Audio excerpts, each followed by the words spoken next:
Assalamualaikum teman-teman sekalian. Di sini kami dari kelompok 10 akan menjelaskan materi yang berjudul Kebijakan Fiskal dan Distribusi Ekonomi dalam Islam yang dibimbing oleh dosen Ibu Raras Rizia Yogasnumurti. Yang pertama, kami akan menjelaskan tentang pengertian kebijakan fiskal dan fungsinya.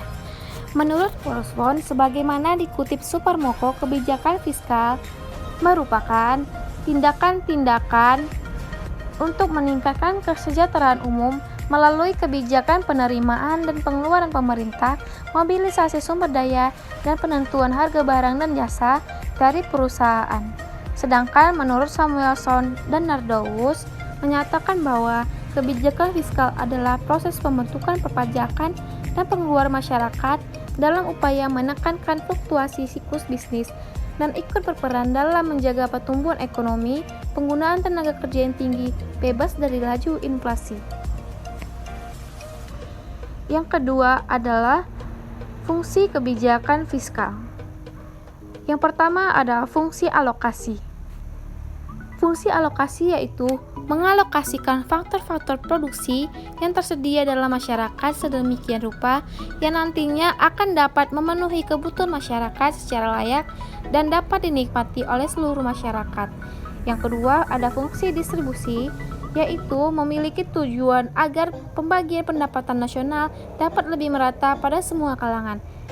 Yang ketiga, fungsi stabilisasi, yaitu agar keseimbangan tetap terjaga. Yang ketiga ada instrumen kebijakan fiskal. Dalam perspektif ekonomi konvensional, Adi Warman Akari menjelaskan bahwa dalam struktur anggaran pendapatan belanja negara terdapat beberapa instrumen atau alat dan cara yang digunakan untuk menghimpunkan dana guna menjalankan pemerintahan. Antara lain, melakukan bisnis. Pemerintah dapat melakukan bisnis seperti perusahaan lainnya, misal dengan mendirikan badan usaha milik negara. Yang kedua, pajak penghimpunan dana yang umum dilakukan adalah dengan cara menarik pajak dari masyarakat. Pajak dikenakan dalam berbagai bentuk seperti pajak pendapatan, pajak penjualan, pajak bumi dan bangunan, dan lain-lain. Pajak yang dikenakan kepada masyarakat tidak dibedakan terhadap bentuk usahanya, sehingga dapat menimbulkan ketidakstabilan. Pajak juga dibebankan oleh produsen kepada konsumen dengan menaikkan harga barang atau jasa. Yang ketiga adalah meminjam uang. Pemerintah dapat meminjam uang dari masyarakat atau sumber-sumber yang lainnya dengan syarat harus dikembalikan di kemudian harinya. Masyarakat harus mengetahui dan dapat informasi yang jelas bahwa di kemudian hari mereka harus membayar pajak yang lebih besar. Yang keempat ada jenis-jenis kebijakan fiskal. Yang pertama adalah kebijakan fiskal ekspansif, dirancang untuk merangsang ekonomi, paling sering digunakan selama masa resesi, saat-saat pengangguran tinggi, atau periode siklus bisnis rendah lainnya. Kebijakan ini mengharuskan pemerintah membelanjakan lebih banyak uang, menurunkan pajak, dan melakukan keduanya. Tujuannya adalah untuk menempatkan lebih banyak uang di tangan konsumen sehingga mereka membelanjakan lebih banyak dan merangsang ekonomi. Yang kedua adalah kebijakan fiskal kontraksional, digunakan untuk memperlambat pertumbuhan ekonomi, seperti ketika inflasi tumbuh terlalu cepat.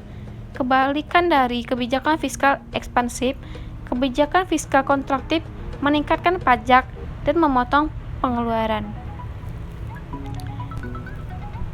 Yang kelima adalah kebijakan fiskal dan distribusi ekonomi dalam Islam. Adapun makna distribusi dalam ekonomi Islam yaitu mencakup pengaturan kepemilikan unsur-unsur produksi dalam sumber-sumber kekayaan, di mana Islam membolehkan kepemilikan umum dan kepemilikan khusus dan meletakkan masing-masing dari keduanya, kaidah-kaidah untuk mendapatkan dan mempergunakannya, dan kaidah-kaidah untuk warisan, hibah, dan wasiat. Adapun prinsip utama konsep distribusi menurut pandangan Islam ialah peningkatan dan pembagian bagi hasil kekayaan agar sirkulasi kekayaan dapat ditingkatkan sehingga kekayaan yang ada dapat melimpah dengan merata. Yang keenam adalah kebijakan fiskal dan sisi penerimaan negara dalam Islam. Berikut akan diuraikan beberapa sumber penerimaan yang cukup penting. Yang pertama, zakat. wakaf, naib atau daraib, jizya, kharaj, kum, dan ushur. Yang ketujuh, kebijakan fiskal dan distribusi ekonomi dari sisi pengeluaran negara. Pengeluaran negara meliputi belanja negara, yang kedua belanja pemerintah pusat, belanja daerah, pembiayaan dalam negeri, luar negeri, tambahan biaya hutang. Yang kedelapan adalah instrumen kebijakan fiskal Islami. Yang pertama ada jizya, ada ghanimah, fai, zakat, kharaj, nawaib, dan terakhir ada amwal fahla. Sampailah kita di materi terakhir tentang kesimpulan. Kebijakan fiskal adalah kebijakan yang dibuat pemerintah untuk mengarahkan ekonomi suatu negara melalui pengeluaran dan pendapatan berupa pajak pemerintah. Kebijakan fiskal dapat dibedakan kepada dua golongan. Yang pertama, stabil otomatik, dan yang kedua adalah kebijakan fiskal diskresioner. Tujuan kebijakan fiskal adalah untuk mencegah pengangguran dan menstabilkan harga. Implementasinya untuk menggerakkan pos penerimaan dan pengeluaran dalam anggaran pendapatan dan belanja negara atau APBN. Alhamdulillah, terima kasih kepada teman-teman semua yang telah menonton video kami dari awal hingga akhir. Semoga teman-teman semua dapat memahami isi dari video tersebut. Terima kasih, semoga kita akan jumpa di video selanjutnya. Assalamualaikum warahmatullahi wabarakatuh.